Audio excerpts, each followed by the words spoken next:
Good afternoon, everybody. Thank you very much for coming through this afternoon.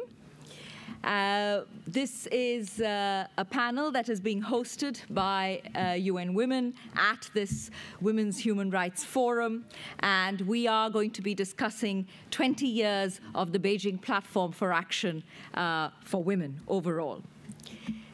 2015 will be the 20th anniversary of the Fourth World Conference of Women and the adoption of the groundbreaking Beijing Declaration and Platform for Action. In the light of the fact that next year will be the 20-year review and commemoration of the Beijing Declaration and Platform for Action, UN Women will organize a series of global thematic events related to the 12 critical areas of the BPFA. And it will be a year-long campaign of activities that we will be working on with civil society, with governments, with academia, with other stakeholders. And this is the first of the global meetings, and we are delighted that we are able to host this first global thematic event on women's human rights as part of the Beijing Platform for Action at the Nordic Forum with the theme of New Action on Women's Rights. This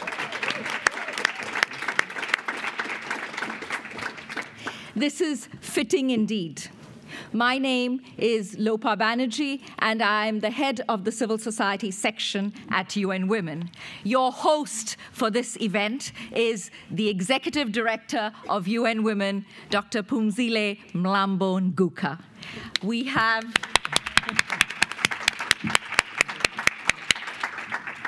We have a very eminent panel with us, and I will introduce them in a moment.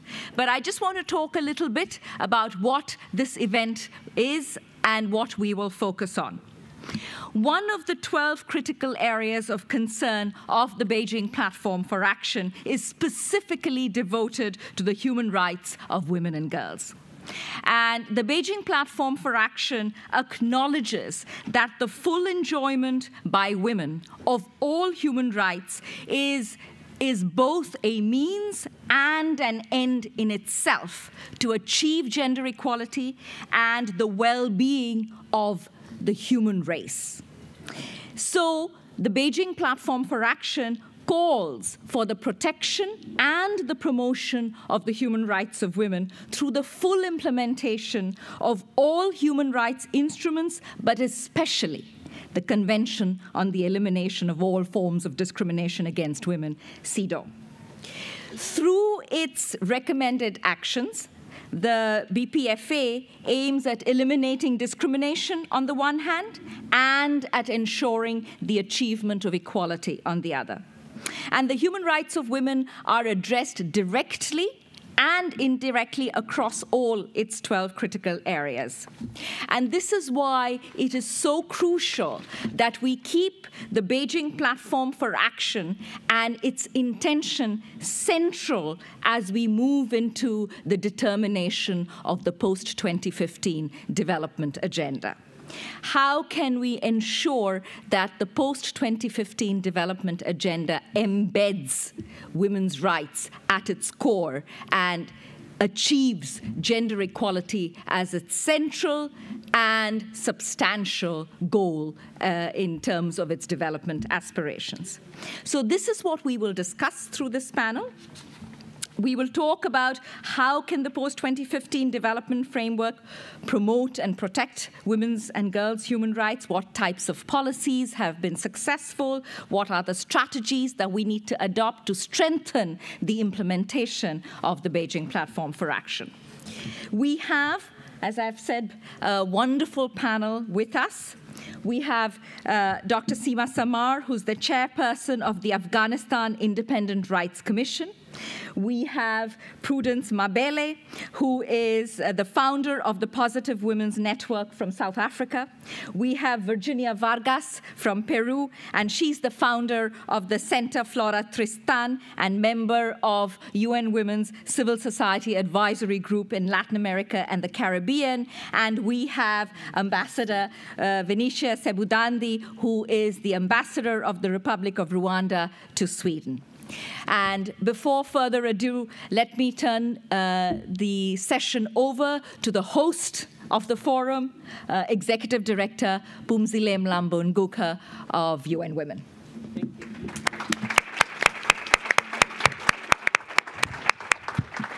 Thank you very much. Is it? Yes. Yeah. Thank you very much, if I keep it here. Thank you very much, Lopa, for this introduction. And thank you to the panel that has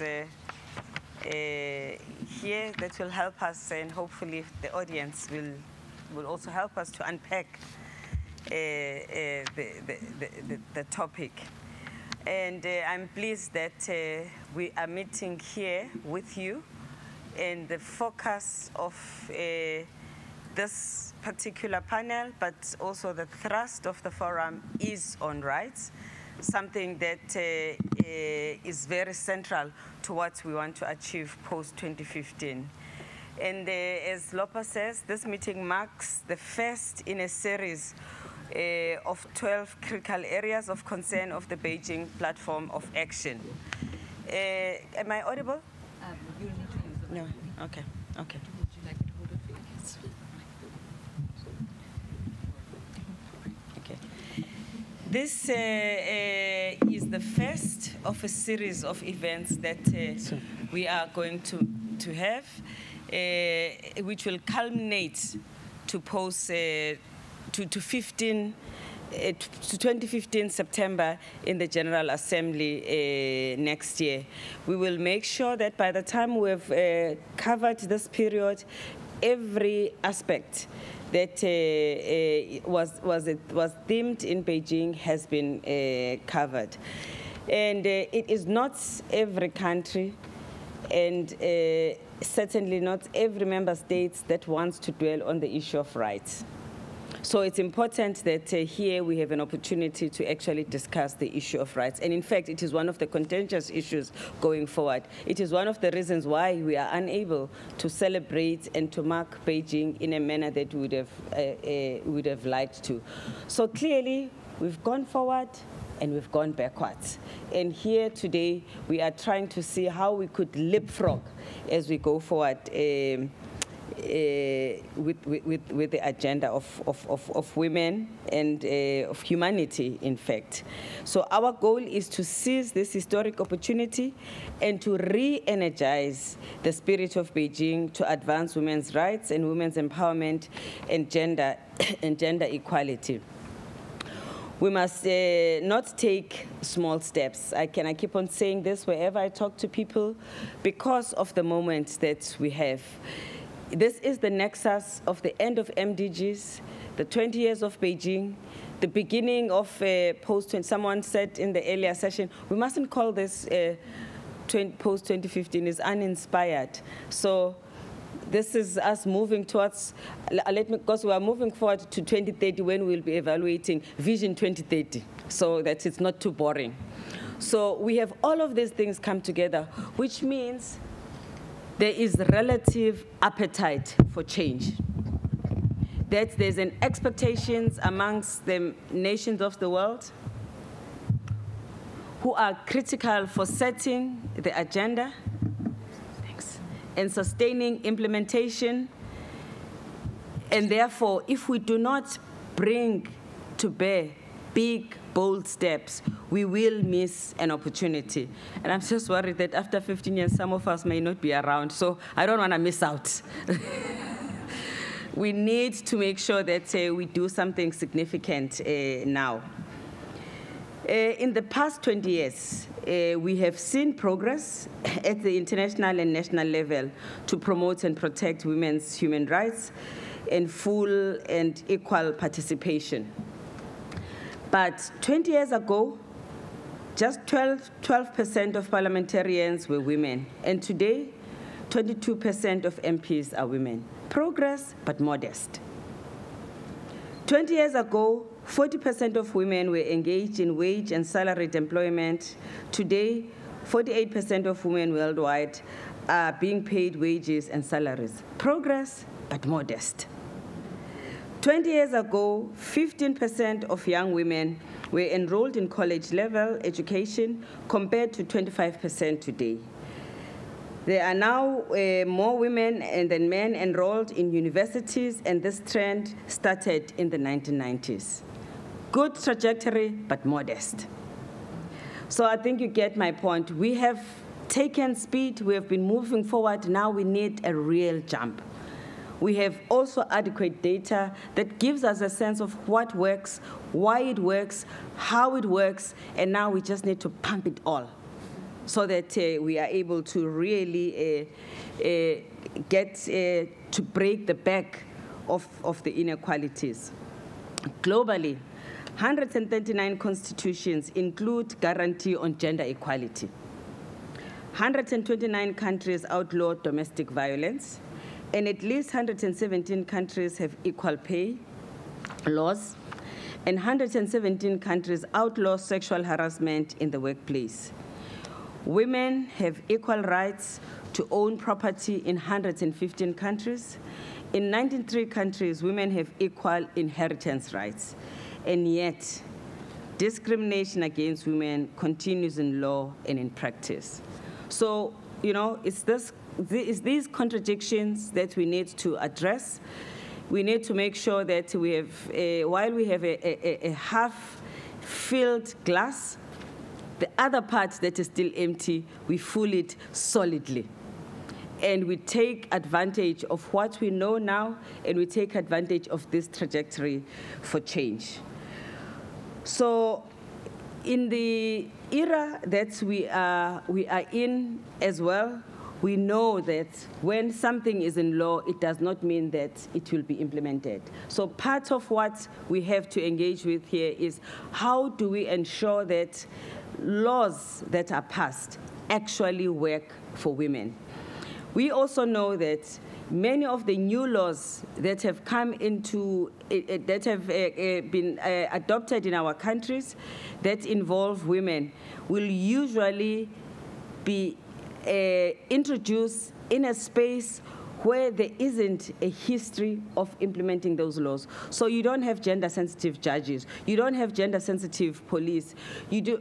I mean, even when you bring women to parliament, my case when I started to be a member of parliament in South Africa, there were hardly any bathrooms for women.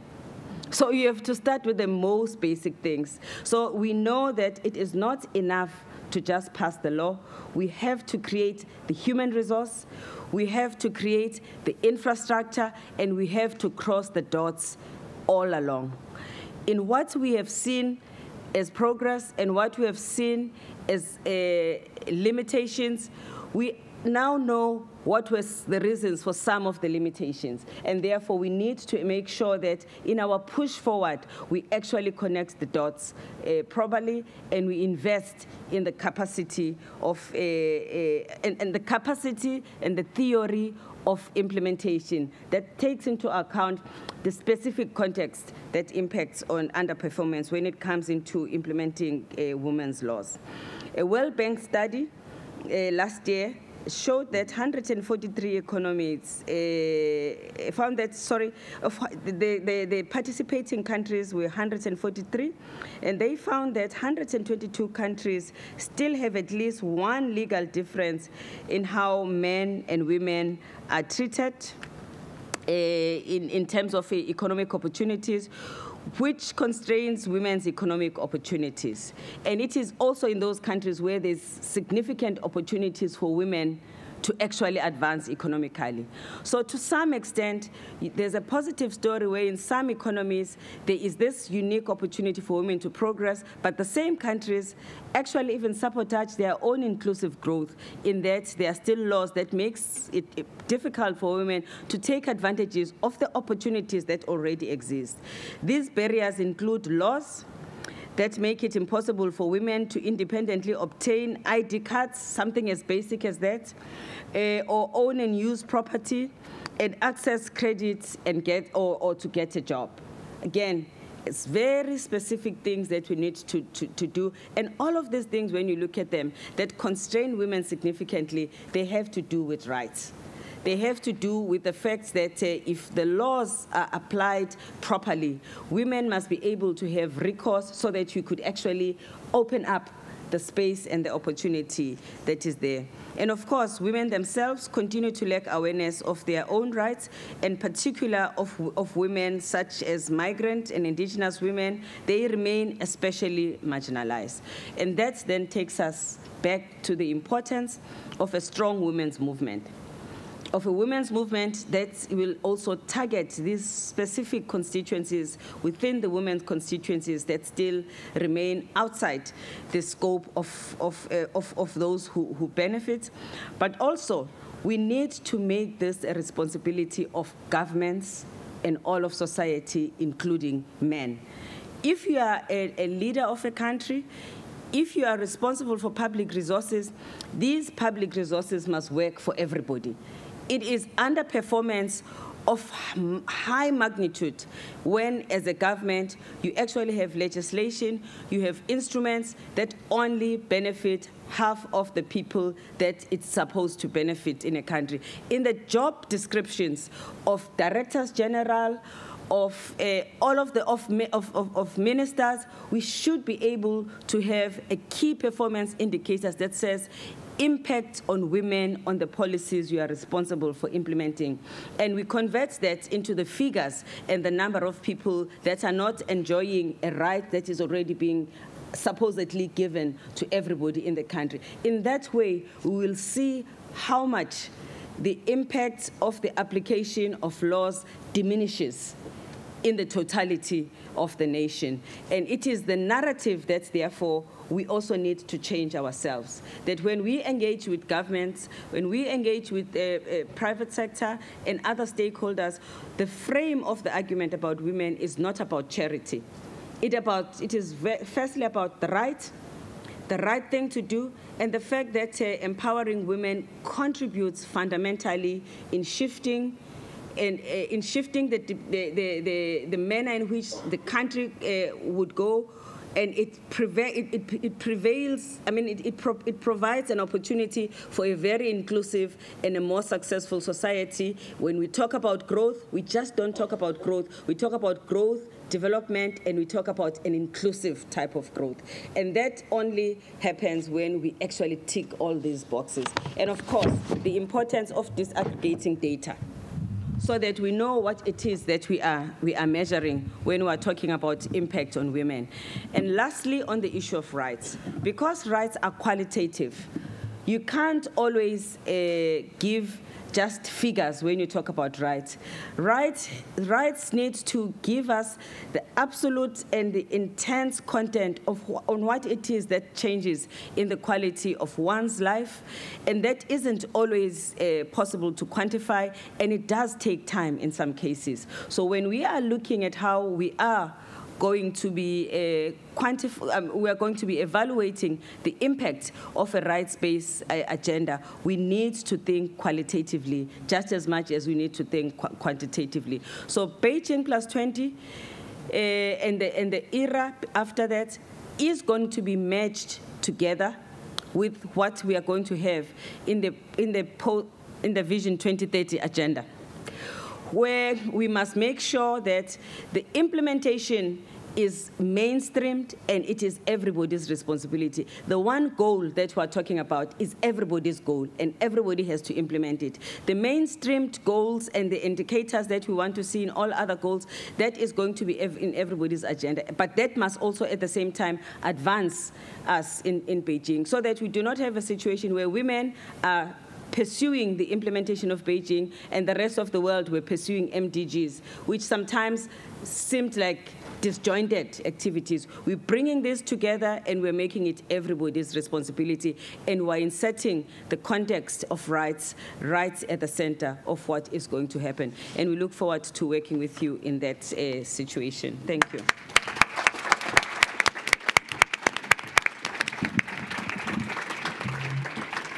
Thank you very much, Executive Director, for setting us on the path from post-2015 to Vision 2013, and also for highlighting so eloquently the unfinished business of gender equality and women's human rights. And it is now my pleasure to ask Dr. Sima Simar, Chairperson of the Afghanistan Independent Rights Commission, to talk about the challenges and opportunities at the national level in Afghanistan in ensuring women's and girls' human rights.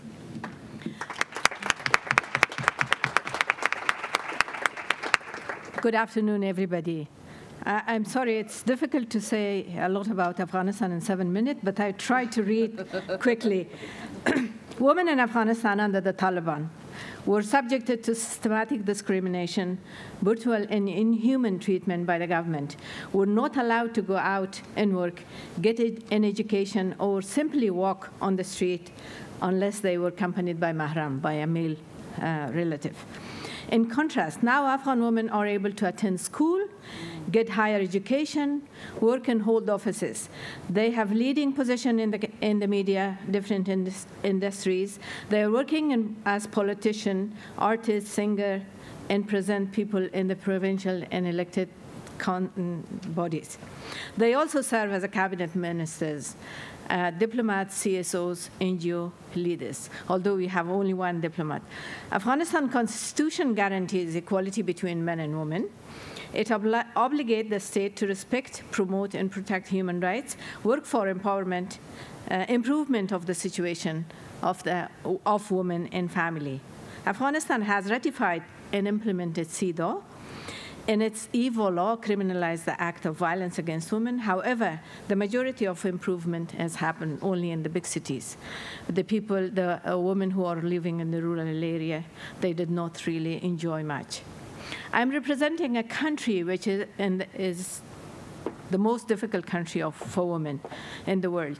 When the Beijing conference took place in 1995, our government did not send any delegation because they were saying they are discussing un-Islamic issues. I just want to focus on 12 areas of concern.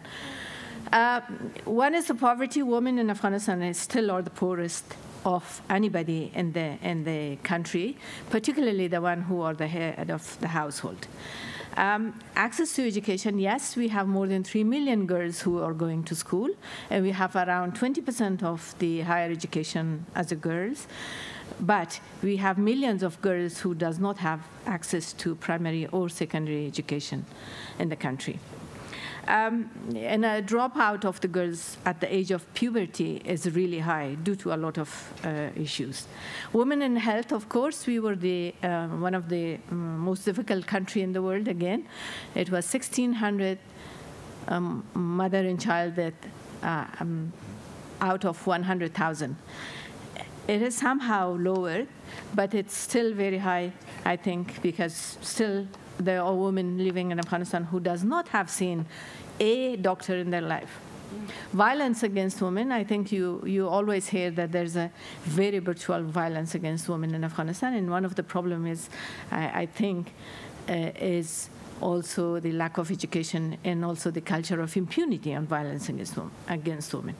Women in armed conflict, I think we all know that how much we are sacrificed, or we are the victim of the war.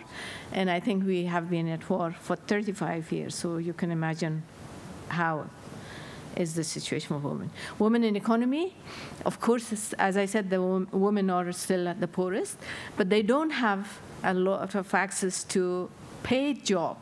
They do work hard, but it's unpaid as everywhere else. But still, in Afghanistan, for a girl, for a woman to ask for their heritage from the father is a shame, kind of a culture issue. Of course, it's one of the problem.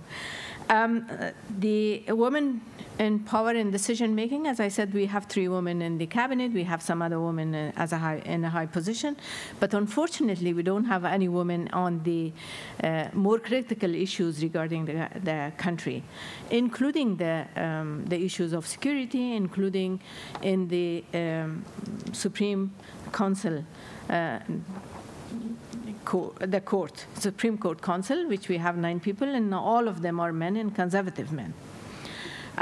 Insufficient mechanism, of course, as I said, that we do have some laws which do protect women's rights and guarantee equality, but I think it does not get reality for the women in the rural area, and we still have a lot of conservative people in this judiciary system and also in police who they do interpretation of the law according to their own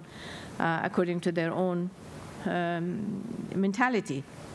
Human rights of women, of course, I think it's not only a human issue, a woman issue. In my view, it's a human issue. And we need to promote and protect the women's rights as equal as possible to the other humanity.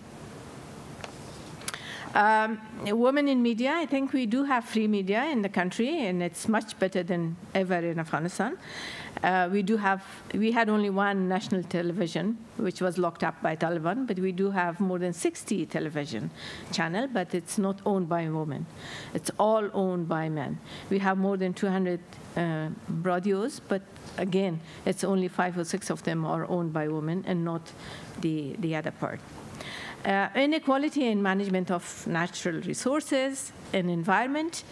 We do have a lot of natural resources in the country, but I think none of us have the right to be part of the decision making.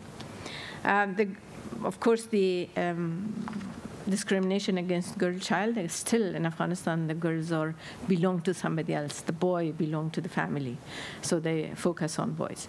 So what is the opportunity that we have? I think the presence of the international community is an opportunity for us, and the financial support of the international community was an opportunity, and I hope it will stay in order to build on the achievement that we have. We are very, very far from equality, but we need to be equal in order to have sustainable development in Afghanistan. I think achieving the human rights of women and gender equality requires a strong political will, in my view, by the leadership in Afghanistan or any other countries. We still have, unfortunately, our president doesn't show his own wife to the public. Promote and protect women's rights without any excuse. I'm just trying to finish it. In Afghanistan, the respect to religion and culture was used as an excuse not to talk about and promote women's rights. Those excuses should not be used again. I think in the Beijing Platform of Action in CEDAW should be implemented equally without any excuse anywhere. Promotion of good governance and rule of law and stopping the culture of impunity is an issue that we should all have to take action, and I think it's not only in Afghanistan, it's everywhere. Finally, I think the recognition of women, inclusion of women in the decision-making and supporting women. So in Afghanistan, we still have problem that they are not recognizing us as an active part of the humanity or humans in Afghanistan. Thank you very much.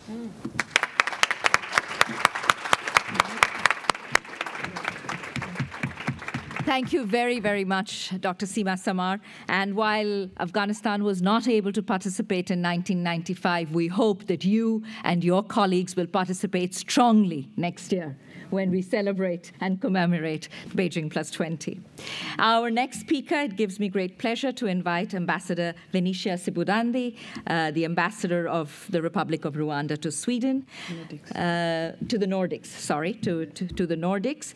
And of course, Rwanda has been a glowing example in terms of political participation of women in positions of leadership, and therefore the ambassador will speak to strengthening women's rights, the importance of political participation in the experience of Rwanda. Thank you.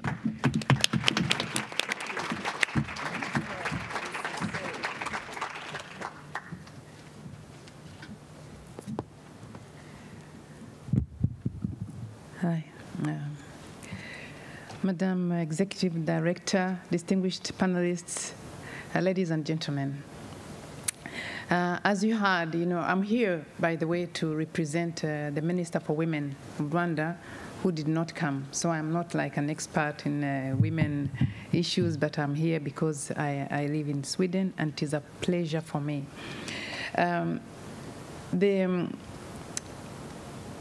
The women, the emancipation and empowerment and the life of women and Rwandans is young.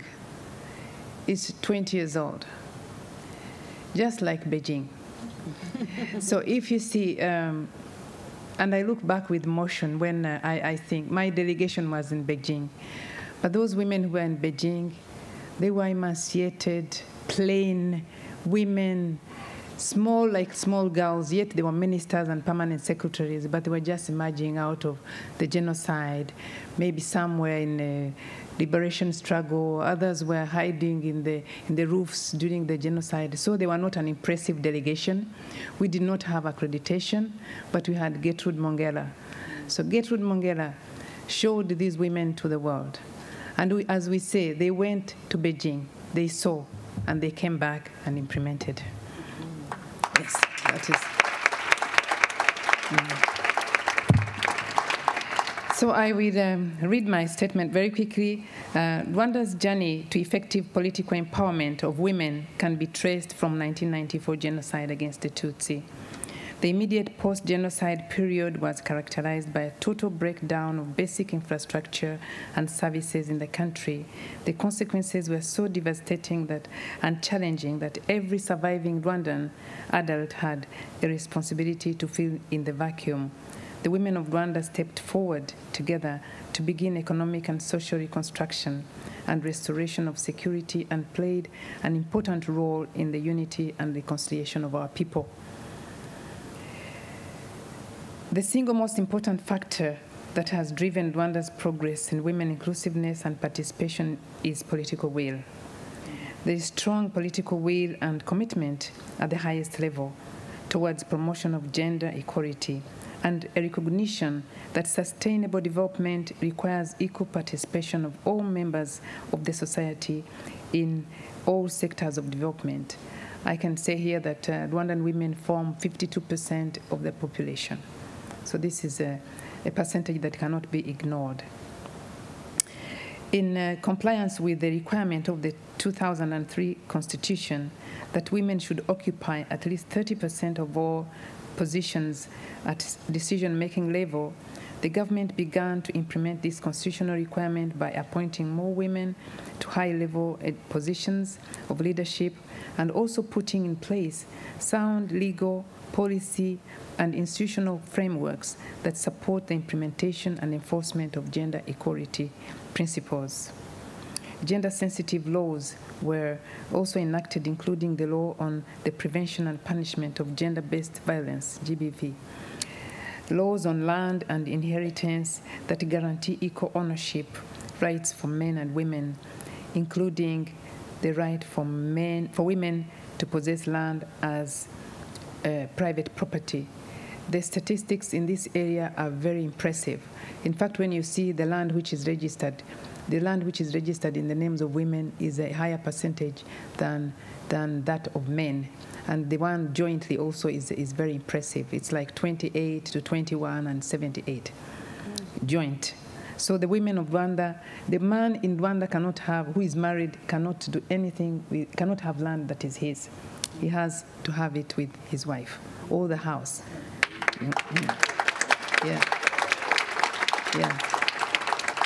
Yeah, thank you. He cannot even increase the mortgage in the bank on his house without seeking the permission of his wife. Yes. Strong institutional framework, the gender machinery, is also in place to facilitate the implementation of various gender commitments in the country, namely the Ministry of Gender and Family Promotion, the Gender Monitoring Office, and the National Council of Women. There's also the Platform for Women Parliamentarians that ensures gender-sensitive legislation and oversight. As a result of the gender-sensitive policies, Rwanda continues to register significant gender equality and women's rights gains under the Beijing 12 critical areas of concern. Allow me here to share Rwanda's modest progress on the implementation of Beijing Platform for Action with focus on women's rights and political participation. Women in Rwanda have progressively ventured into the political arena, business, and other occupations that were previously solely for men. Today, women account for 64% of the members of parliament of the Chamber of Deputy, having increased from 21% in 2000. I can also thank you. I can also add that the speaker is a woman. The speakers in the last two parliaments were women. Yeah, there are also 38 in the Senate, 41% in the government ministers, and 50% of the judges in the judiciary. I can also say that the immediate past president of the judiciary of the Supreme Court was also a woman. Women's representation in districts, and this is very important. In the districts, these are the rural women, consultative councils and sector, even smaller, consultative councils stand at 43% and at 45% respectively. These are the rural women. In the social arena, the education for all policy, including the 12 years of free compulsory education for all Rwandan children, has ensured that all girl children can go to school without discrimination. This leaves the parents with no choice, because when the funds are limited, then they choose to leave the girls out. In the health sector, this has been very impressive, because in fact Rwanda has already achieved the Millennium Development Goal on maternal health, on improving maternal health, and is on track for achieving the one on infant mortality. So every Rwandan woman who is pregnant has access to medical attention. Rwanda also adheres to international instruments promoting women's engagement in peace and security. At international level, Rwandan women are playing a significant role in UN peacekeeping missions in the world. There are still many obstacles that continue to impede women's political and economic participation, but from what I've heard, the people who spoke before me, I think these are really minimum, but still very important. You know, like lack of education, although they have all the laws that protect them, but sometimes they don't know, or they don't know everything about them. Many of the women are widows from the genocide. Gender-based violence is still very hidden, but they are in the homes. And women still do a lot of work for the family and have less time for themselves. I can also say that there's a problem of limited research on gender issues, which results in lack of reliable data to accurately quantify the result of ongoing gender parity efforts and identify what aspects need to be shored up. If I have no time, then I cannot share the lessons learned. Maybe I can share them in another time. Maybe you can share them when we have the discussion among the So let me then conclude with reiterate and emphasize the need for strong political will towards gender equality, accompanied by concrete policies and measures to boost women's growth. By this way, we have Beijing fully implemented. Thank you. Thank you.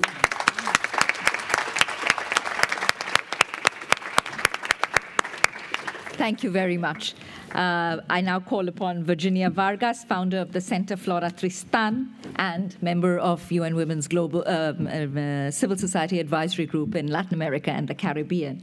And Virginia will speak to the triangle of women's empowerment in Latin America, the road to Beijing. Thank you, ma'am. Thank you very much. The Beijing, the fourth conference of women demonstrated the impressive contribution of feminist movement in Latin America, but it was not easy.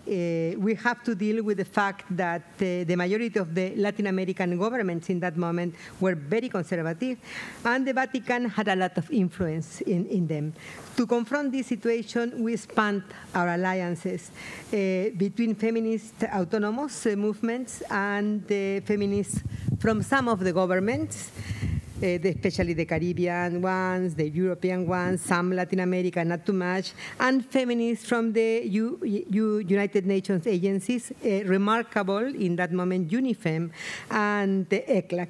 We thought that this was the formation of a triangle of power that allowed us to achieve the progressive and holistic outcome of the Beijing platform of action. My question is, which are the conditions to activate 20 years after this triangle of power? The conditions obviously are different. In spite of some of the gains that we all know, the problem is that one of the biggest limitations on achievements of the Beijing platform has been the persistence of an economic and cultural model that has prioritized market interest over the interest of people. The other new condition is that Beijing +20, as we have seen, occurs at an historical moment in which it is confronted by other processes of particular significance, insofar as they position a framework from which the platform of action could be achieved. The end of the Millennium Development Goals, that we know that they were not achieved, the development of the Millennium Sustainable Goals, the linked to the post-2015, awful name, as Phumzile was saying, and especially also the Cairo process that we know how difficult has been in this moment in the last period. No? In these scenarios, the base of a triangle of power is, with any doubt, the defense of the platform of action, but within the indivisible frame of human rights, together, and this is very important, with a clear fight against the root causes that prevent its fulfillment. And this means that we need structural changes in the economic model and a deep change in power relations between men and women based on a new sexual contract to democratize the actual sexual division of labor. For the challenge that we face in Latin America in this moment is that, as we also have seen now, the Beijing process cannot be isolated from the others that are in this moment in running. No, I think that not only plus 2015, not only Cairo, but also the Conference of Parties for Climate Change that is going to happen very few months ago in Peru. No, having as its horizon the defense and expansion of human rights from a macro perspective and enables social, gender, sexual, sustainable justice and that is in harmony with the rights of nature. Intersection process also involves interlocking different agendas at play. So the global agenda has to have not only the gender, but also the sexual, the environmental, social, cultural, economic, and financial agendas to look for the only way to look for a better possibility for Beijing platform is with clear policies of wealth distribution and the democratization of power resources. A critical position is important to prevent that post-2015 and the new objective of sustainable development repeats the shortcoming of the Millennium Development Goal. So a central requirement is in this process is, first of all, to position people and their human rights at the center and not business and economic growth, as many of our feminist friends are at the international level in this moment are denouncing in relation to the orientation of the post-2015. We have also to go beyond a minimum floor to address the points necessarily to ensure a real change in this and to ensure a cross-cutting perspective recognizing the interdependence of these measures and specifying the meaning of gender equality as necessary to all these changes. No?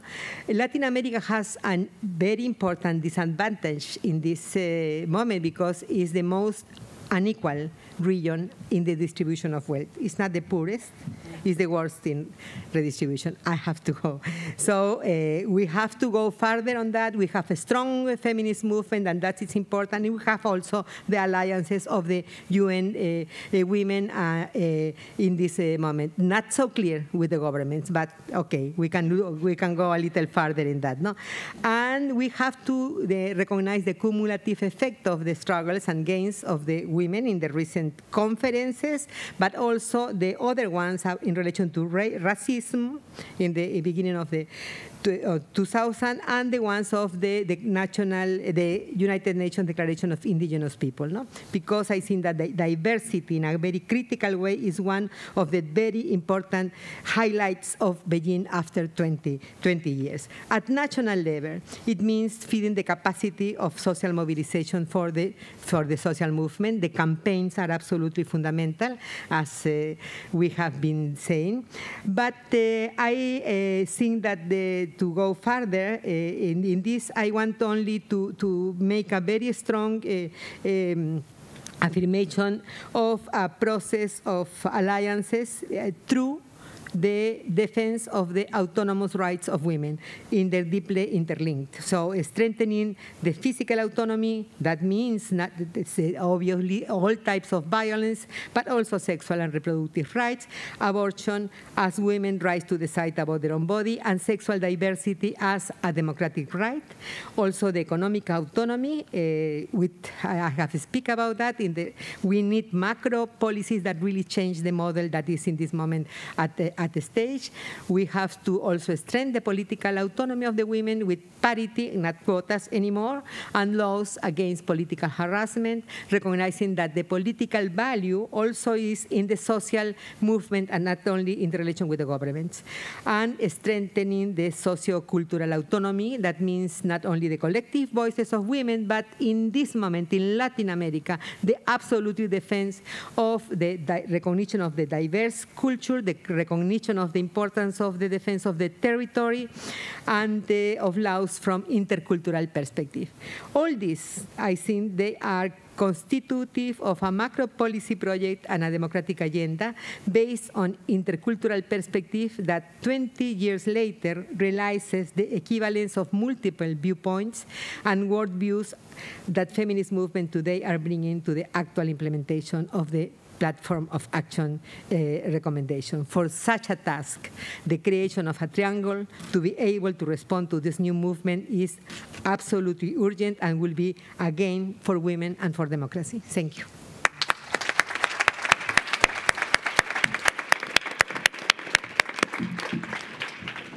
Thank you very much, Virginia.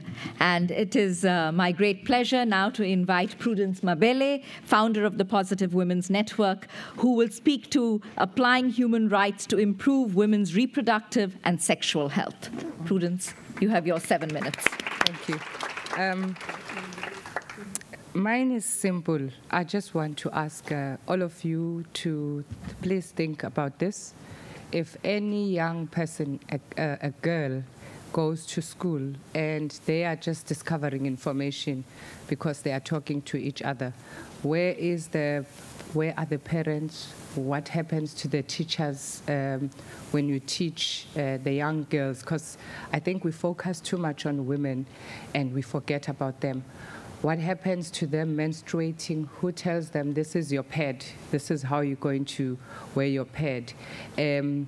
Who tells them that now it's the right time for you to have sex? Are they only discovering those things when they are raped?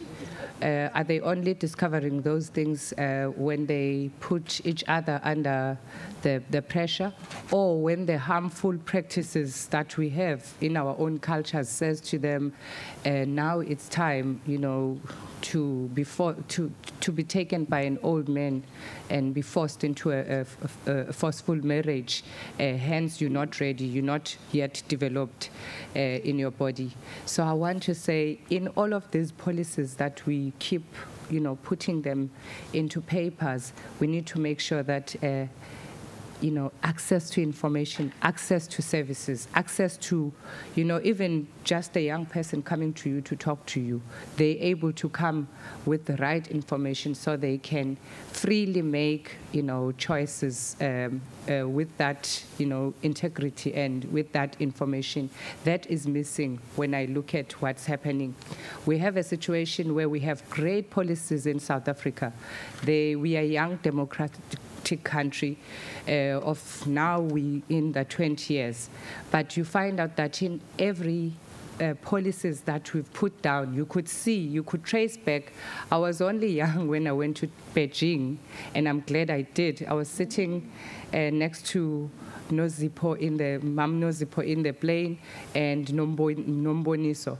The UN World Health Organization invited me, and I just discovered that I was HIV positive, but just still living in my denial.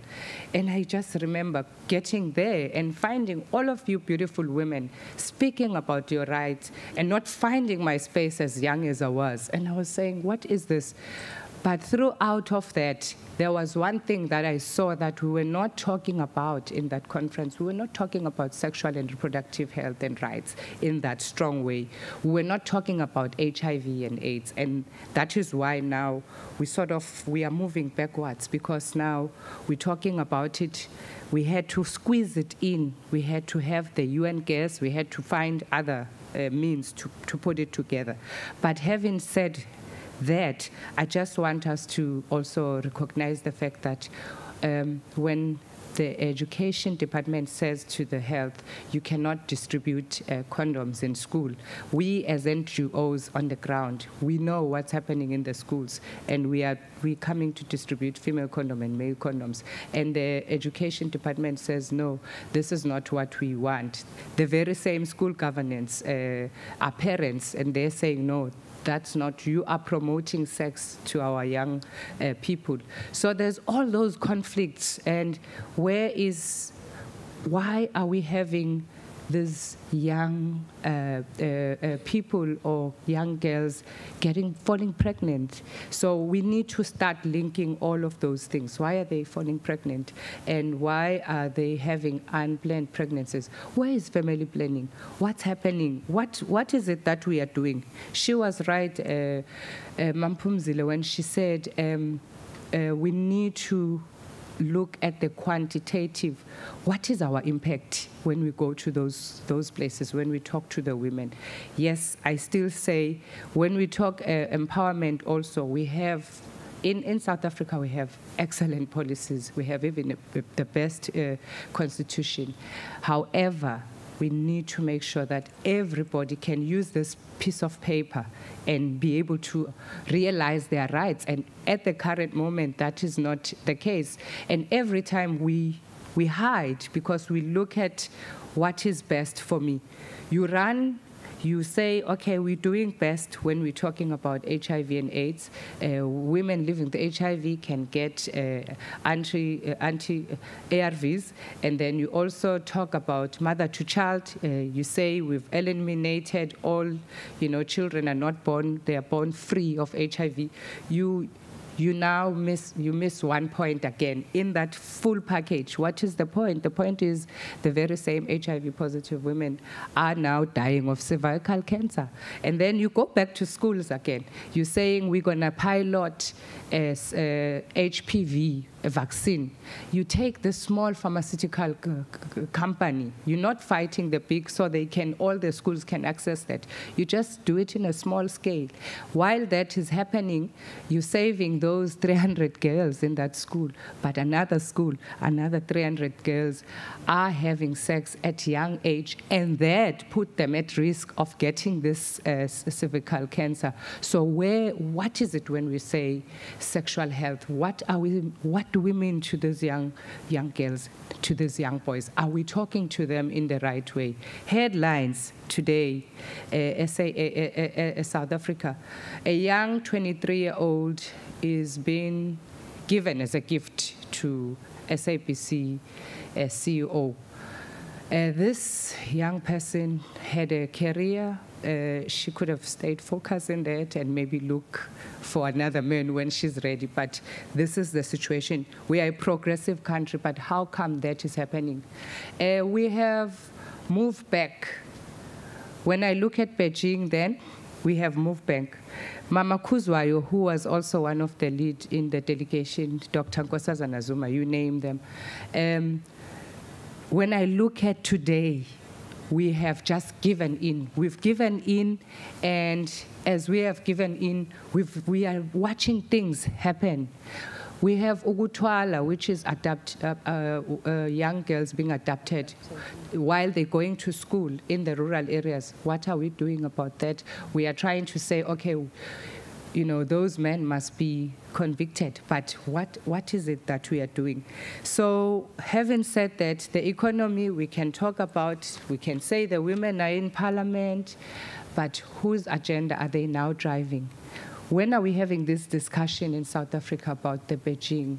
Most probably we're going to be sitting saying, this one died, that one died, or now maybe this one still remember the situation. This one still remember that this was our dream. So I think moving forward, let's have national strategic plans of the very same post, you know, Beijing. We cannot implement when we can't measure things, when we cannot say, okay, now around the girls, this is what we are achieving. Around women, this is what, around rural women, this is what we are achieving. And keep sitting and thinking we are doing well. Thank you. I will speak later again.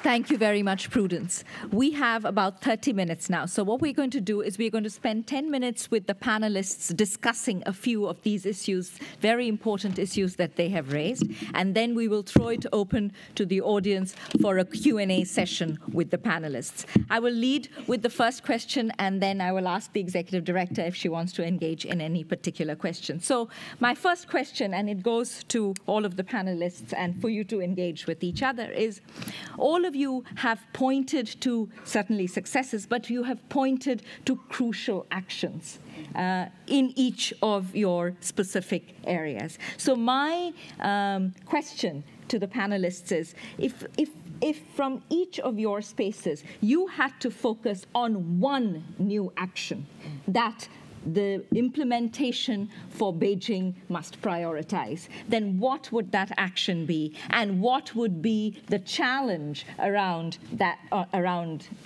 executing that action? And how would you overcome it? And if we can have this discussion in the panel.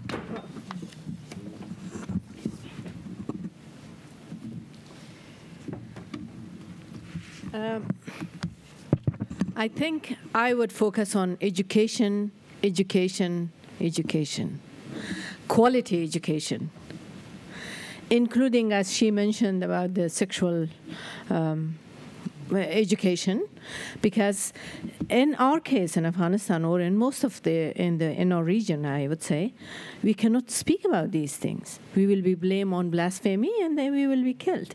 So we have to promote education, not only primary education, but higher education, facilitate higher education for the girls.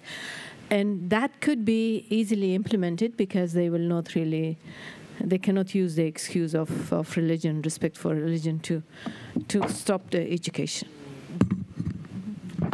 Edie, would you like to come in on this? This is your personal mission and passion. Yeah, education, education, education, quality public education for both girls and boys, because boys also need to be engaged on this. That will be my thing.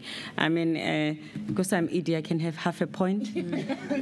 And reproductive health. Because exactly what Prudence has said, that you need public education so that information is available. But reproductive rights and health are crucial, because even in a country like South Africa, as she says, we have such an advanced constitution, but the education that is not at the same level as what the constitution offers.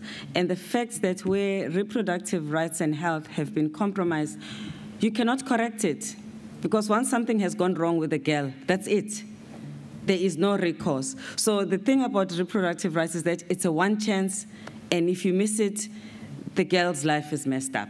We talk about second chances, but really we should avoid them having the false step to begin with. So education and reproductive health and rights. Well, it's very difficult. There are so many things, but I insist that we need to have a very critical perspective in relation to the economic model. I think because in spite of the achievement in many ways, Beijing post-2015 is really obscuring, neglecting, and endangering the advance that we have had these 20 years. And it is because it doesn't go out of the frame of this economic model. And in a moment also where the fundamentalist forces are more and more growing, they learn a lot of our struggles. And also, for me, the urgency is to develop a new development framework that clearly confronts the injustice, exacerbated by this neoliberal model, the deepening exclusion and dismissing, especially dismissing democracy. And democracy is the terrain, the only terrain that can empower the platform for action. Yeah. I don't have any. She can go.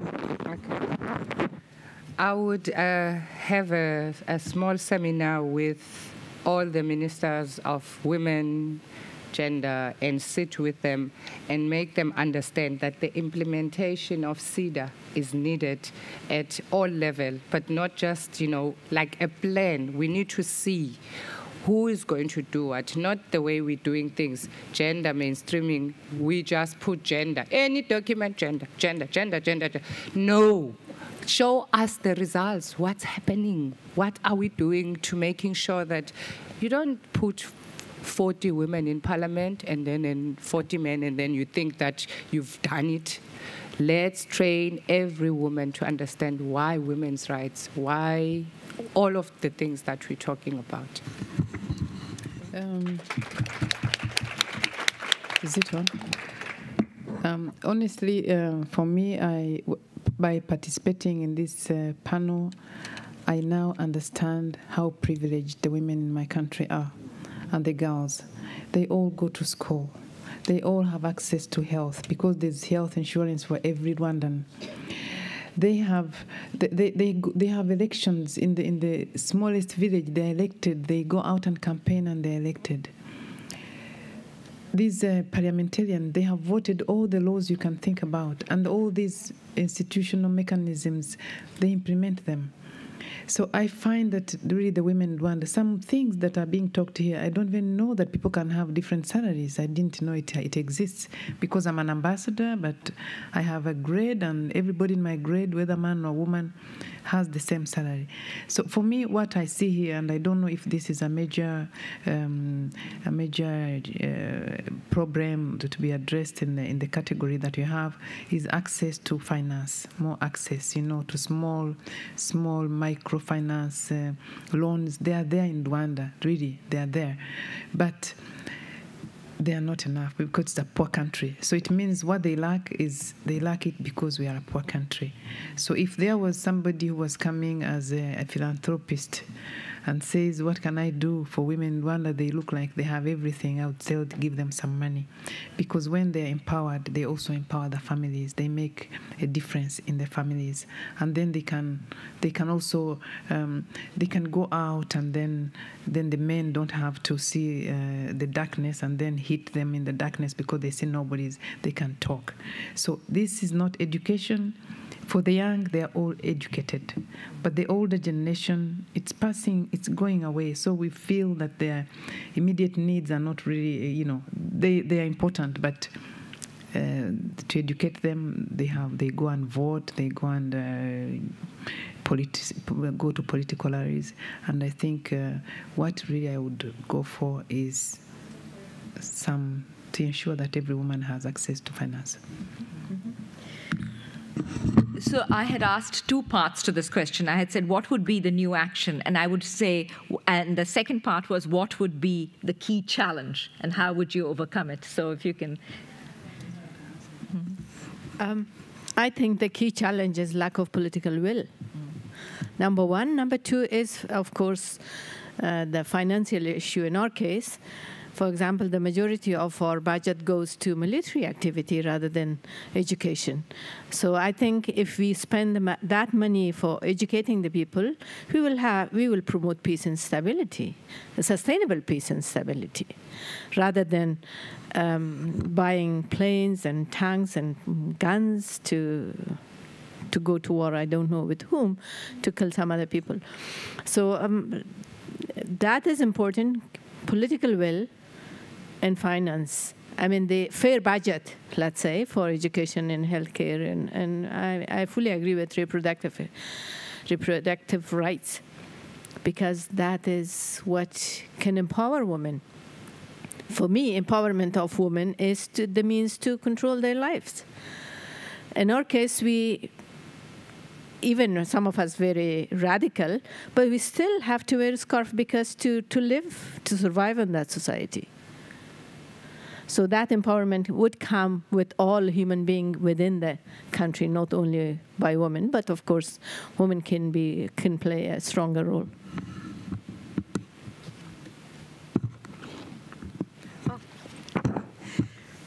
Well, all of what you have said, I think that for me, one of the most important things is, obviously to change the orientation of the expenses in the budgets that comes with the change of economic model.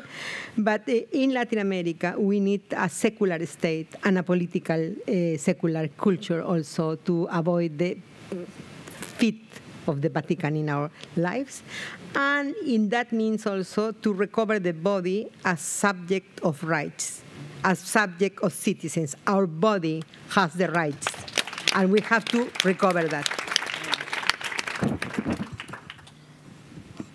Okay, with us, the negative was they've just shut down the Department of Women and Gender, Children and People with Disability. And they have now a ministry, not a ministry, I'll call it a chapter. That's how I reduce it to a small chapter within the presidency. And one of the other things, there's never a continuity.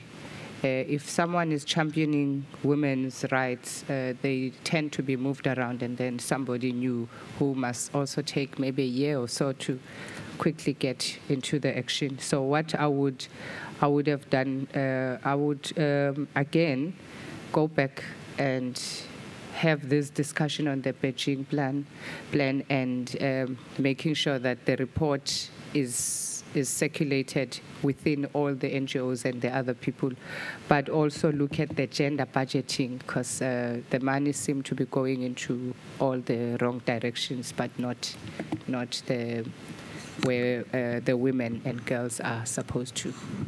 And to you, Ambassador, I know you talked about the great achievements that Rwanda has made, but let me ask you this question a little differently. If we had a member of Rwandan civil society here, what do you think would be the challenge that that member of civil society would pose to you to say, what would be one of the key challenges that civil society or women in Rwanda face to you as a member of government? Thank you. I still feel that it would be lack of finance, but there's nothing else. It doesn't. These women, they are all in the civil society. When it comes to implementation, you know, the secret of Rwanda is implementation. There is no program, there's no minister who can dare shelve a plan or a program. If you agree on something, we have a vision 2020. In this vision, gender is a cross-cutting issue. So we have issues. We have infrastructure, agriculture, but gender is everywhere. HIV is everywhere. I can tell you this. Now, these women in the civil society, they are those women, they are the mothers of these children. They are the ones who are not dying anymore when they are producing. They are the ones who have microfinance, who are enjoying the benefits of these laws, which their husbands cannot take the land from them. So I believe in Rwanda, I don't say that there are no complaints from civil society, but the women in the civil society will not complain. If they are business, they're still supported by the private sector federation. I really believe that they would not say that they are lacking anything. But this political will goes to everybody. There's nobody in government is very small. So the achievements and the gains are for the women, and the women are in the associations. Can I ask something from civil society? Yes, sure, please. Do you have law of abortion, and how is the situation of sexual diversity in your country? The law of abortion. Do you have a law about defending the abortion, the right of the abortion for women? I think they debated it, but what I know is that when it comes to those things, I know that abortion was discussed, and they said if somebody is raped or something like that, so they're not against completely. Rwanda is not extremist in these things. But they said, and I know that some MPs almost walked out of the parliament when it was discussed. Right now, I'm not up to date. But it was not they said if a woman wants, if she feels she's been raped, or, there were many rapes during the genocide, but some women kept their children and they are very happy. They are very happy. So it's not out, even the homosexuals, it is the Constitution. They say, what does the Constitution say about every Rwandan? So that's where. What are the rights of every Rwandan? So we have not debated homosexualism, but nobody is going after them to kill them. But at the same time, nobody is I don't know, saying, putting anything. I mean, it is their private, it's their life. They're enjoying their life peacefully like other Rwandans. We don't have to say everything that we do. So this is it, but there is no conflict so far in these areas, because they say it is basic law. It is the Constitution. What does it say? It says no discrimination against any Rwandan, and that is the baseline. So today, I see the gay advocates. They are now coming from neighboring countries to our country, but I don't know how long it will take if they become provocative, if they are quiet. I know that also the gay and the lesbians, in the treatment of HIV, that's the only place where they are distinguished. They are treated as a vulnerable group. So. Yes, a vulnerable group, because in the treatment of HIV, you have categories of groups which are vulnerable, so they get more attention, I think. Yes, I know I saw this when I was still in Geneva. But they are treated with the priority, because their lifestyle endangers them in the more than other people who are straight. So it is like positive for them, but because they are Rwandans and they have a right to health care. Did you want to say something? Yeah. I will. There's my own question, but I just want to maybe say something on what Ambassador is saying. My talk with your president, just on violence against women. He is very worried about violence against women as one of the issues that faces Rwandans. I think it's important because at a global level, this is an issue that everybody is facing, and Rwanda is not exempt to that. It's important not to skip that, because we need to collaborate to support lots of the good things that are happening in Rwanda. But that is one area where I think there is challenges, and I think your members of parliament are really trying. Thankfully, your women members of parliament are very strong on trying. Your civil society, they are working together to address it. So I just thought I should just undermine, because in the post-2015, it's one of the big issues that we all want to work towards. And I think it should address to some extent, all of these issues, including more dynamic sexual rights for the country as well. So having said that, it's also interesting that Rwanda, I think, is the only country in the world where the girls have been is it vaccinated or immunized for cervical cancer at a school level. Because as you can see, it's a very dicey thing, because most parents would be worried about the unintended consequences or whether the vaccine has been tested enough or whatever. But Rwanda faced it head on, and it has vaccinated from birth. The girls are vaccinated, so that is something positive. So if you were to ask me what is the critical, what was the question? One key action and the critical challenge. One key action, I mean, for me, education would still be a critical key action. And the challenge is the failure of leadership in Africa in particular, and in the world in general. There is a spectacular failure of leadership. In many of the countries where good laws are not being implemented, where progress and gains are being reversed. I mean, why in 2014 are we in some areas worse off than where we were in 1994?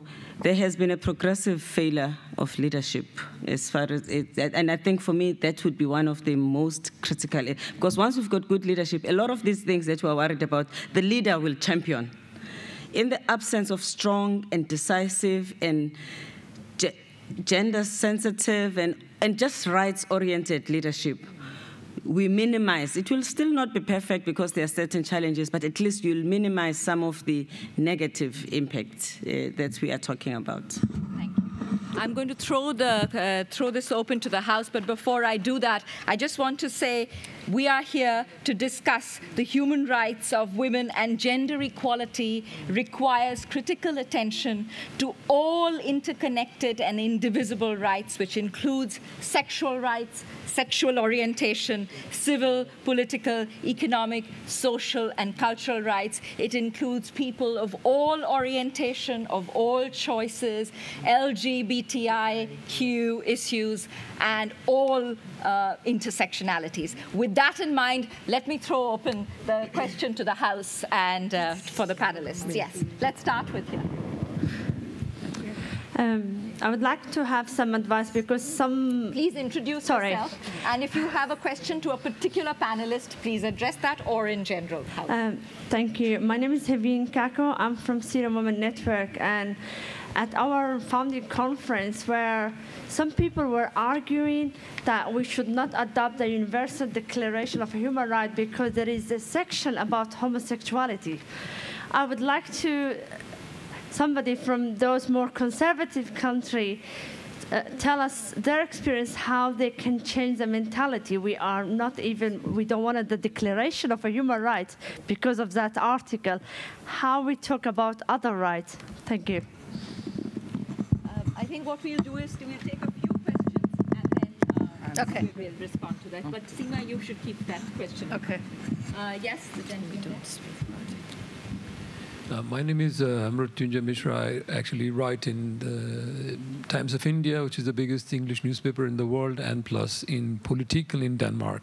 And my specific question is this, that Politiken in Denmark is the biggest newspaper, and quite interesting in Denmark, they made a survey and asked which is the biggest question of equality today to young people up to 50, and they said it's father's right to be able to see the child. I think I want you to address this, that how would you, women from the other part of the world, would avoid this mistake that the women's rights issue does not end up becoming non-inclusive of men. What is happening is that a lot of children of divorced parents, especially the children, lose contact with their father. That was one. Another thing is that how do we avoid, once again, after ending the era of colonialism, that this once again becomes an argument used for people like us who live in this part of the world. Oh, you all come from that part of the world where you suppress your women.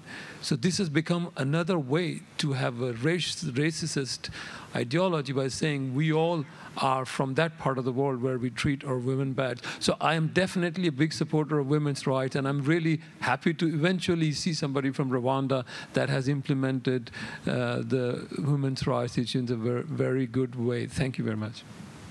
We'll take one more question and then we'll turn it over to the panelists. Yes? Thank you. My name is Maiken, and I work for the Women's Council in Denmark. And I have a question, or I'm going to beg the UN Women's Director, Mrs. Phumzile, to do something when you get back to New York. The Women's Council in Denmark was really happy, I think, like everyone else, to see the coming up of the UN Women, and our board was really excited the year it happened. And we're really in favor of all your work, of course. Though we have one problem, and that's a working paper coming from the UN Women on prostitution, or as you're framing it in your working paper, sex work. You don't use the word prostitution, you use the word sex work. And of course you are talking about the problem of trafficking, you're talking about the problem of violence, of coercion within prostitution. But in general, you don't kind of speak up against the power structures that is reproduced in, as we call it, prostitution. And in Denmark, this paper is used by the sex industry and by the pro-sex lobby to kind of say, no, don't work together legislation like the Swedish in Denmark. And we are working very hard together with a lot of other organizations to get the Swedish legislation here. So please, it's only a working paper, but please go to this section and maybe get them to work a little more on this paper. We'll turn this over now to the panel to respond. We'll come back with the second round of questions. We'll just take this round. I'm sorry, I'm coming from a very conservative country, but I don't have any advice for you, because we are also facing on these issues. I just, when we spoke about LGBTI, we are, the Human Rights Commission of Afghanistan is a member of the Asia-Pacific Forum of the National Institution of Human Rights. But they keep asking us what we are doing on this. We really cannot speak about it, because that will cause a lot of other problems, unfortunately. I think the other issue that I would like to say quickly on prostitution, unfortunately, even if there are prostitution, of course there is a customer for them. But nobody touched the customers. It's same in our country, it's same everywhere. So we have to actually tackle both sides.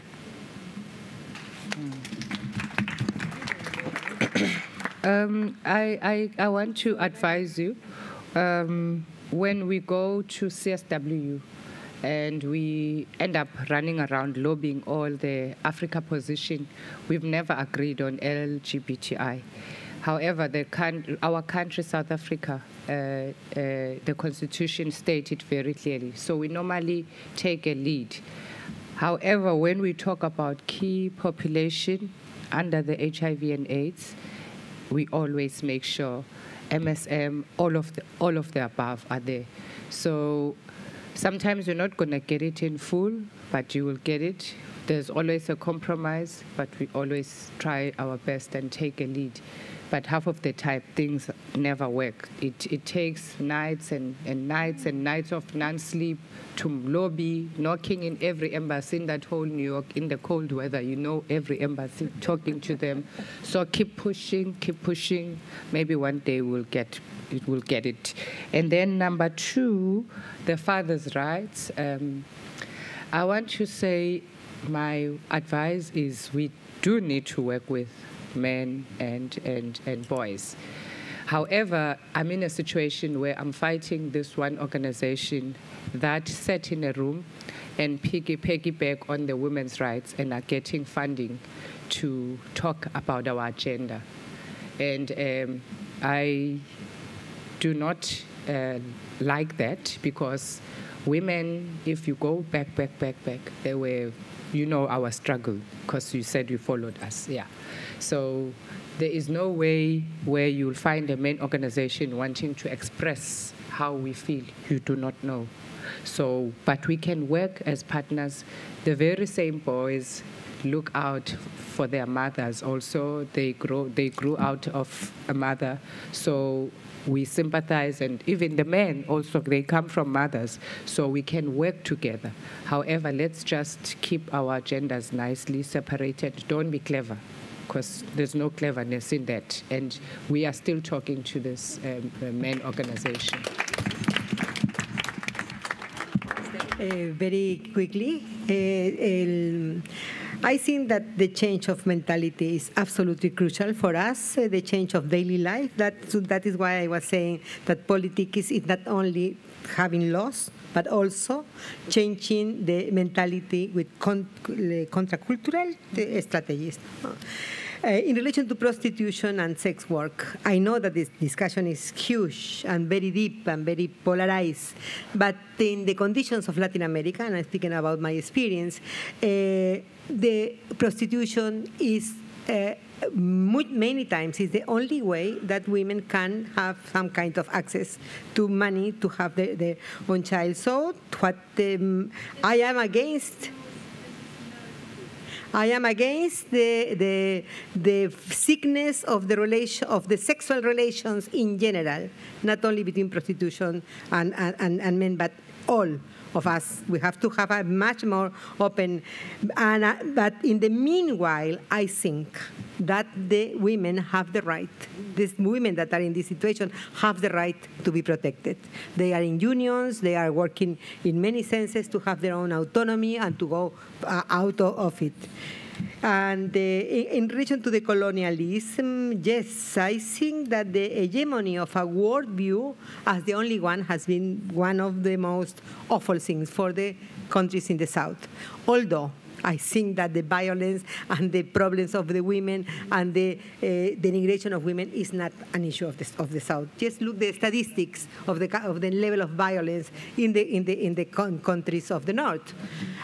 So I think that on the contrary, I think that we have to have this kind of more solidarity in the defense of the women's rights in the North and in the South, and fight against colonialism in all the other ways, because it's also a sick practice, no?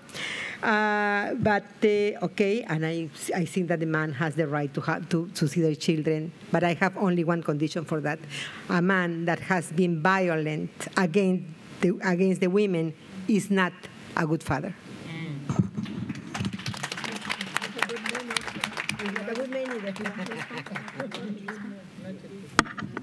Okay, thank you. Well, I think the point that you are raising on how we win the people that are still hostile to issues of sexual rights, it's a lot of work that we have to do, because we have to win the people over, and we have to influence decisions so that the right laws and practice in those countries prevail.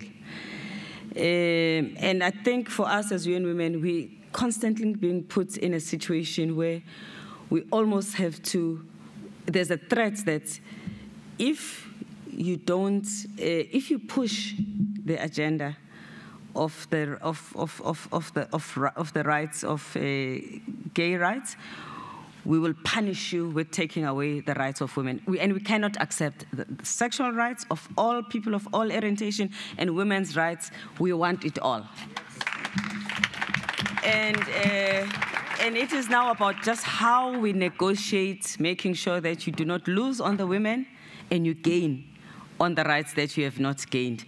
And I can tell you, and I keep on saying, I don't know if right now we have the strategy to win on both ends. But I think it is in conferences like this and constant engagement with each other, the knocking around the embassies that she's talking about, where we are, I think in some ways we are constantly gaining new people, but sometimes I see the pushback like we saw at CSW, and I'm saying, my goodness, it looks like we've also lost some people, because what was for me most frustrating at CSW was that we were dealing with young people, and sometimes that we're leading the chant against sexual rights. So there's something that we are also having to do with young people. Because it's even more frustrating when you think that there could be a new generation that is homophobic. You know, it just means that we have to start all over again. So the bad news for you is that we have to work much harder. At a grassroots level, we have to win people across countries, across ages, across the divide, so to say. So our work is really needs to be much more intense. And I don't think that we just need to focus on governments alone. We need to focus on strengthening the civil society, because in some cases, you will only make governments move when civil society in their electorate is stronger. We also have to work harder with the media, because I think that sometimes the media pushes, advances position, but does not take a sustained campaign that can help us to win the hearts and minds. So, you know, young people, for me, the media is crucial, and of course, just continuous work to try and win over government. So there is no easy way to do this one. It's the hard work all the way that is still required. I mean, I agree with what has been said on the issue of fathers. I think violent fathers are bad role models for children. So this is something that we have to be concerned about. I don't know if I would completely deny the father a right to deal with their own children, but they've got to give something. And part of this is them changing, so that you could be comfortable that your child is being exposed to someone who will give them the right values.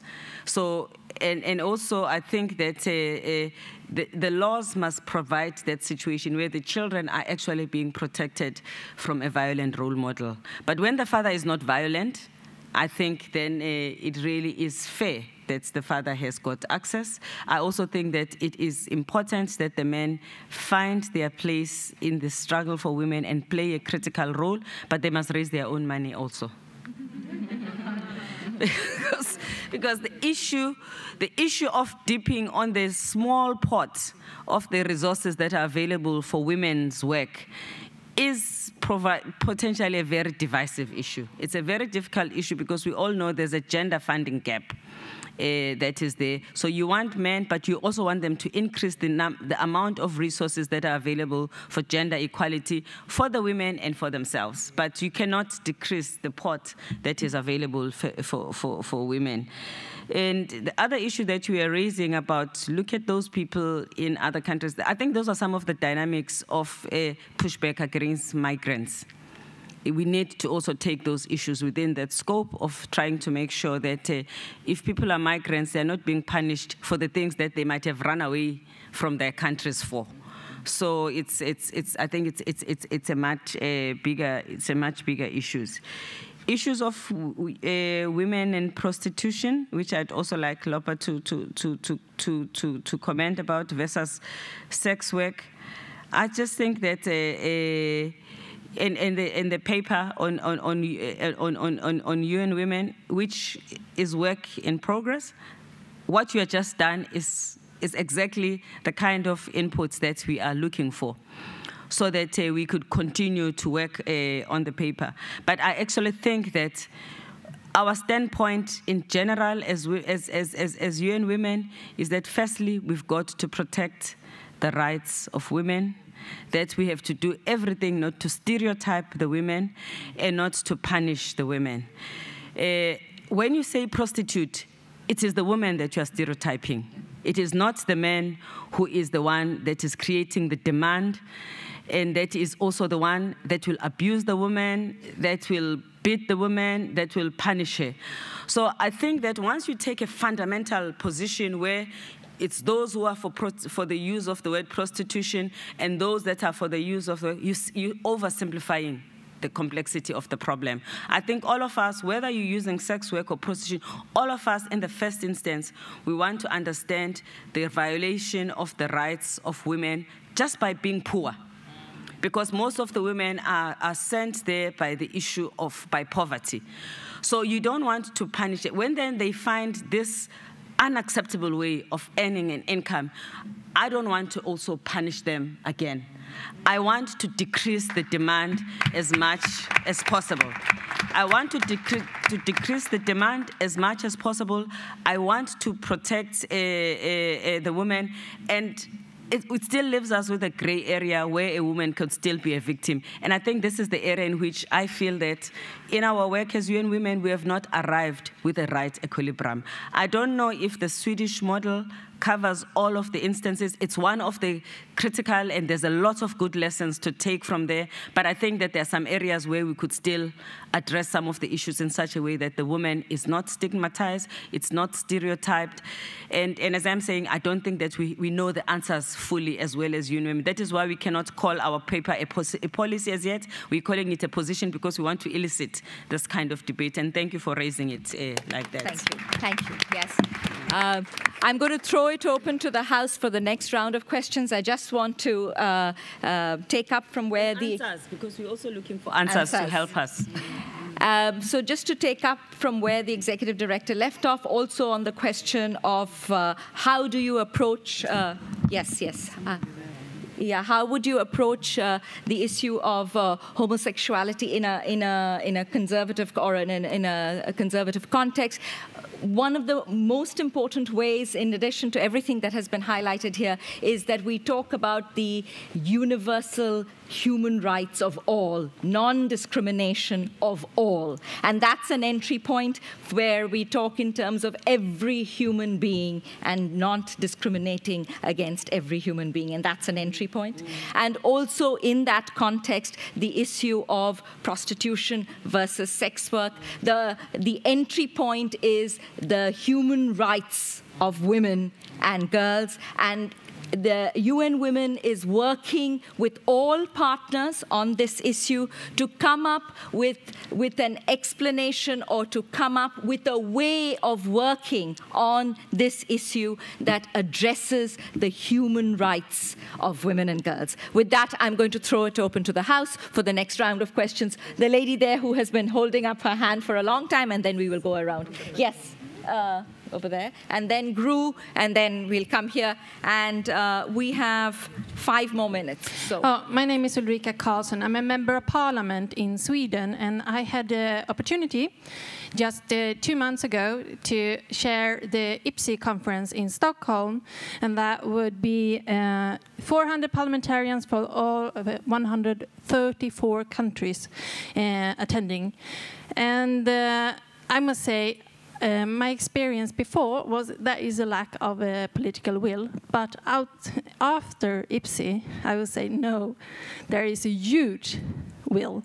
Politicians do really want to change, and I was in charge of the negotiations. I was sharing the negotiations, and they were going on day and night, day and night, day and night, and we were tough discussions about homosexual rights, of course, and abortion, of course, sexual education, of course. The R in SHR, of course.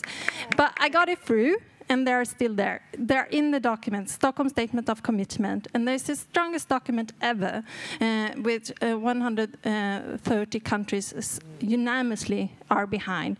And as well, there is the Declaration on Human Rights. And in that Declaration on Human Rights, we say that everyone, without any distinction, has the full rights, even due to if they have a different sexual orientation. So I think there is a political will to change the world. So I would just keep working. Together we change the world. Gru, may I request you to keep your questions and comments and answers short, because there are a lot of questions and we have 5 minutes left. Gru.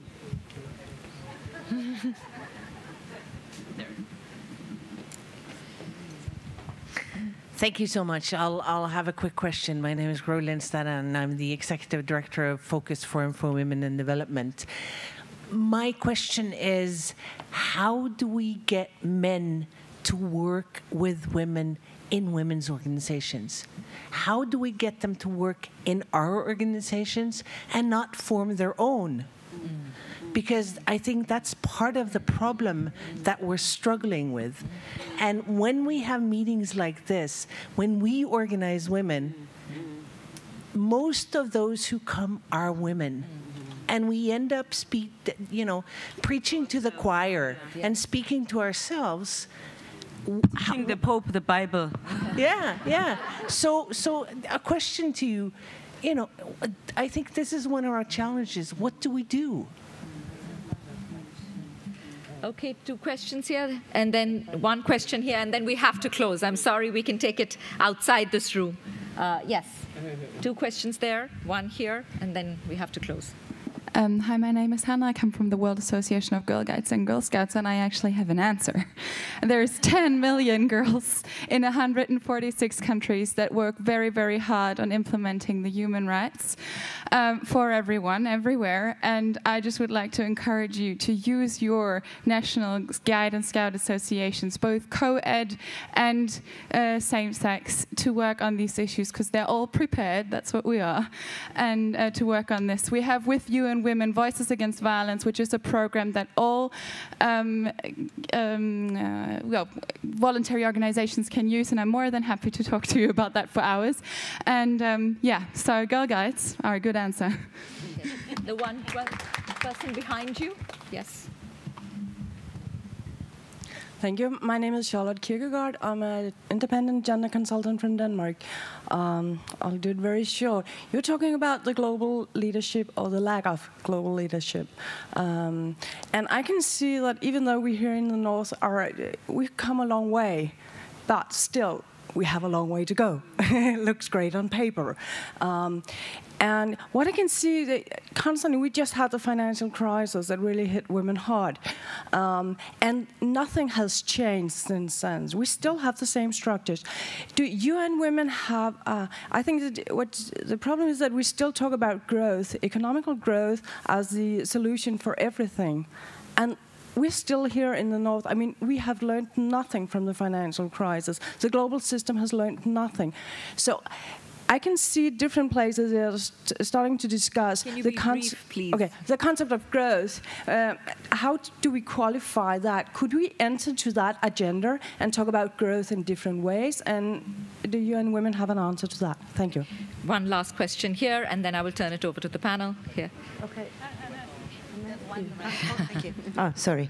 Yeah, I'm Olga Zamurovic from Serbia. I live in Finland, so I'm also an immigrant. I'm a theater artist and a filmmaker and a human rights enthusiast. So I'm going to take basically there'll be many comments and questions leading to my points, and please bear with me for 1 minute. I'm not going to be talking for very long. So we have human rights principles and a doctrine, and a human rights law, right? But we are still caught in a matrix of a legal framework that traditionally work against our interests. Right, so we are still exposed to domestic laws, although we have human rights instruments that state in themselves that they preside over domestic laws. At least in European countries, we have domesticated them in one or another way. In Finland, they have been domesticated, yet they're never invoked in courts. Meaning, human rights law should have precedence, and according to that, judges and lawyers and other officials that work in a capacity of the state have to take into account first human rights. Can I ask you to be brief, please? I will finish in a second. So, why don't we take as a feminist strategy idea to systematically go to courts whenever we have any human rights case and invoke human rights to preside over. Please comment on that, because I think that that would be kind of a solution which probably won't work from the first, but if we continue doing it, we may get some, yeah. Thank you. I will now ask the panelists to respond and make their closing comments very briefly, starting with Sima and ending with the Executive Director.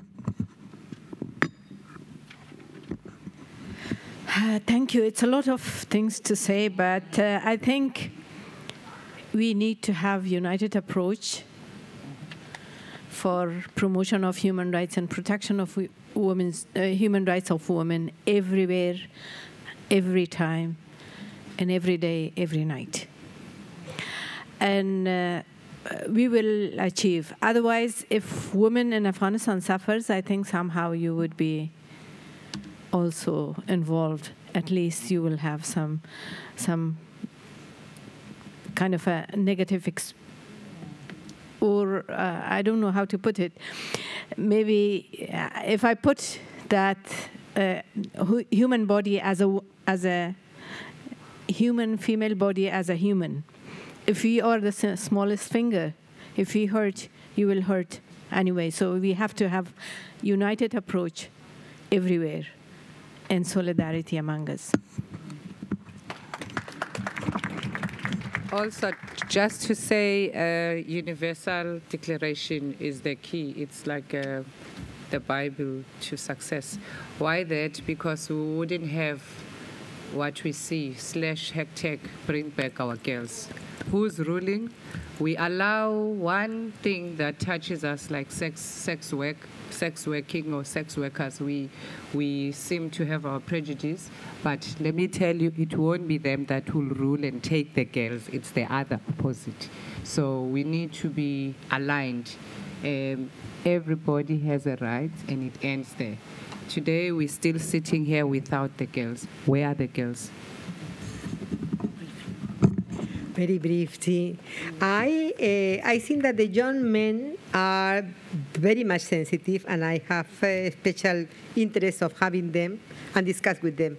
But I am absolutely convinced that the men has to review and deconstruct their own masculinity if they want to begin to work in a feminist perspective. So I preserve their organization in that sense. No,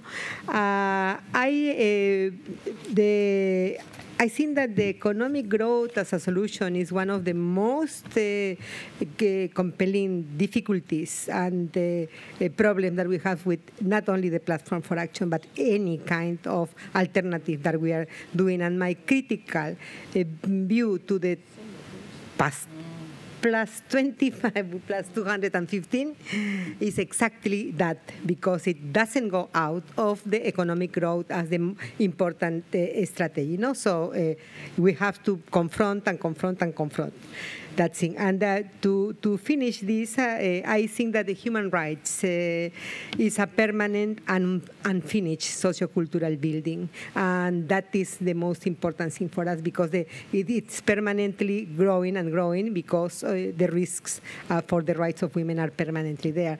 And for us, feminists, we have set the... Very quickly. Yeah.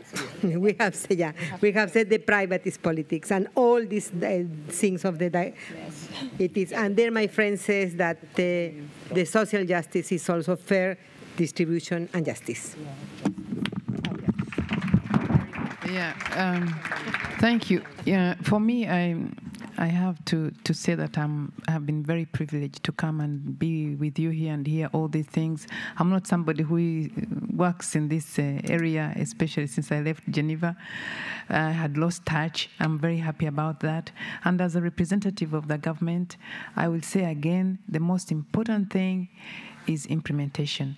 And I believe that is what UN Women is doing.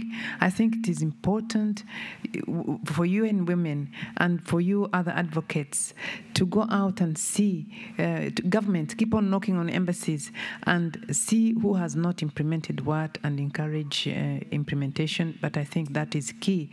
And then at the high level, high political level, it's also very, very important. Very important. Thank you.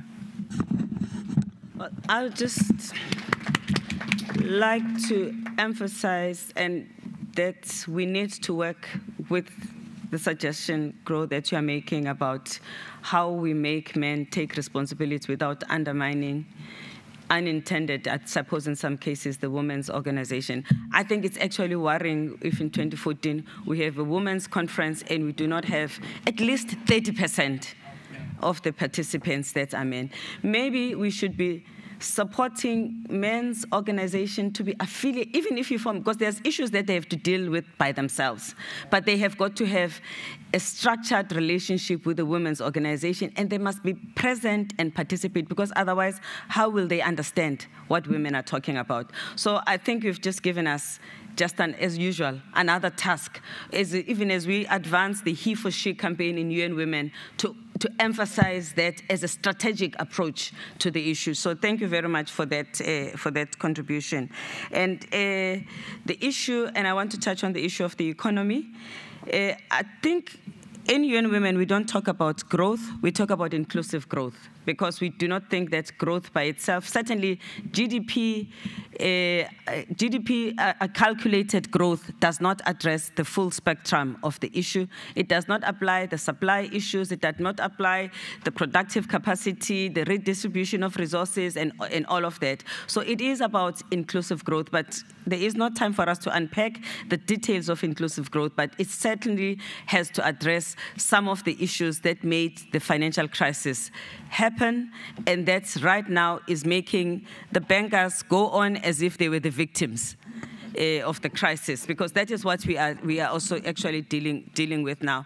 I agree with what you are saying, in particular that for some of these groundbreaking things, you just have to do it over and over again until you get a breakthrough. Thank you very much. And with that, we come to the close of this first global event on gender equality and women's rights as part of our one-year-long Beijing+20 campaign. Thank you very much for attending this, and we hope to see you joining us in this journey as we go through to September 2015. Thank you very much.